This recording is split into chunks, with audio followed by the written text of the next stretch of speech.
la atracción del sur, el destino de una España que sufriría siempre del mito del nordismo contra el sudismo, del héroe nórdico contra el villano del sur. Señor Madariaga, ¿en qué se funda este mito? Yo creo que tiene dos orígenes, uno religioso, llamémosle así, y otro militar, también llamémosle así.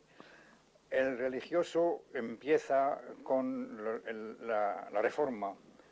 El luteranismo y el calvinismo establecen dos focos de antihispanismo en Europa primero, y luego, a medida que va aumentando fabulosamente el éxito de España en todo el mundo.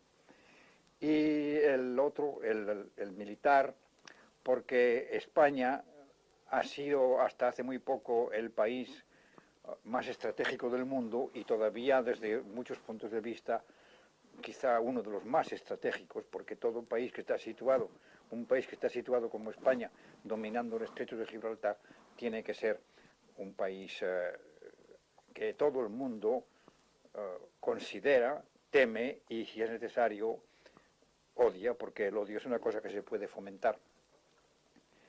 De ahí viene este mito que además ha establecido la idea completamente contraria a la realidad del nórdico contra el hombre, el europeo del sur, poniendo al europeo del sur en inferioridad, pero es una cosa conocida que sin el sur, sin el Mediterráneo, no existiría una civilización europea. Y en cuanto a los hechos históricos, si se va a estudiar de una manera concreta los hechos históricos, yo mantengo y desafío a cualquier historiador que me demuestre que estoy desacertado.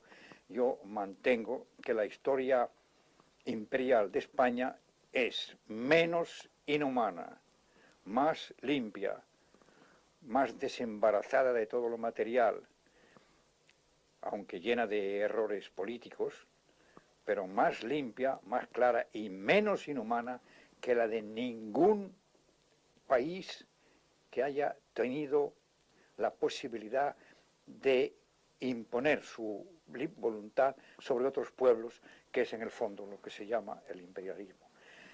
Me parece que esta es una manera de pensar que no está falseada ni alabeada por el patriotismo, sino que es una cosa objetiva. Me acuerdo cuando escribí mi famoso artículo sobre Gibraltar, que se me felicitó por mi patriotismo. A mí me indignaba eso. Yo no he hablado en pro de que se devuelva Gibraltar a España desde el punto de vista del patriotismo. He hablado desde el punto de vista de la verdad, de lo objetivo, y sostengo que sería una cosa muy buena, no solo para España, sino para Inglaterra.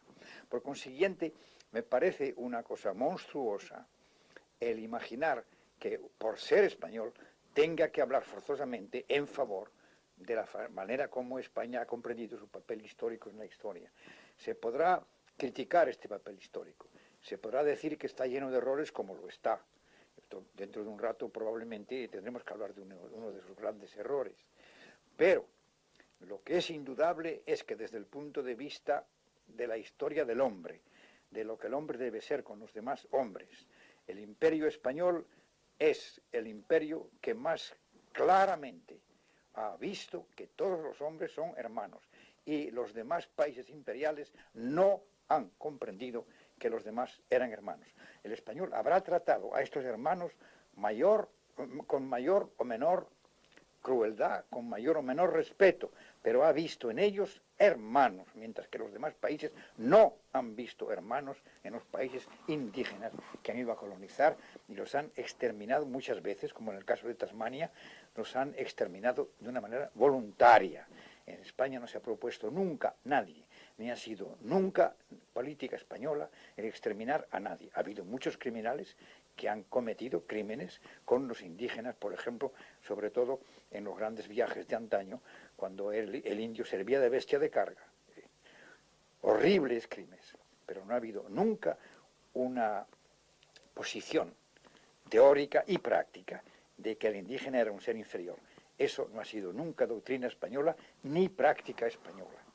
Por eso me parece una cosa completamente artificial, esta idea de que el nórdico es un ser superior al súdico. No lo es, ni en moral ni en inteligencia. Yo mantengo que el hecho de que los españoles, los italianos y los griegos tengan una función mucho menor que la que tienen los nórdicos europeos en la civilización material, física e intelectual de Europa, no es prueba de que sean pueblos inferiores, sino pueblos superiores. Yo mantengo muchas veces a los amigos asombrados del norte de Europa, que España y los países del sur de Europa están casi siempre mal gobernados, no porque sean seres más atrasados, sino porque son seres más inteligentes, y no hay nada más difícil que gobernar a un pueblo inteligente. Señor Madariaga, vamos a intentar retratar a aquellos hombres, quizá en 3 preguntas. La primera sería, ¿cómo eran esos expedicionarios?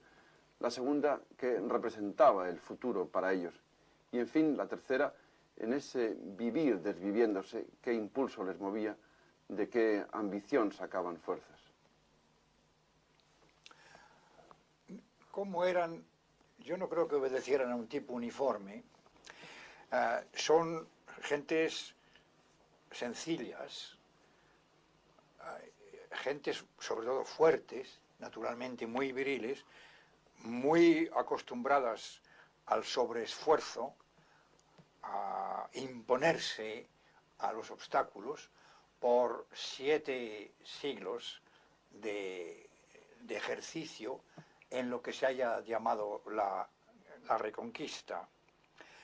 Y tienen, naturalmente, entre ellos los hombres fuertes, los hombres súper fuertes, de mayor inteligencia, de mayor capacidad, de mayor voluntad, cuyo prototipo, en mi opinión, quizá el europeo más grande entre los hombres de acción que Europa ha dado, ha sido Hernán Cortés.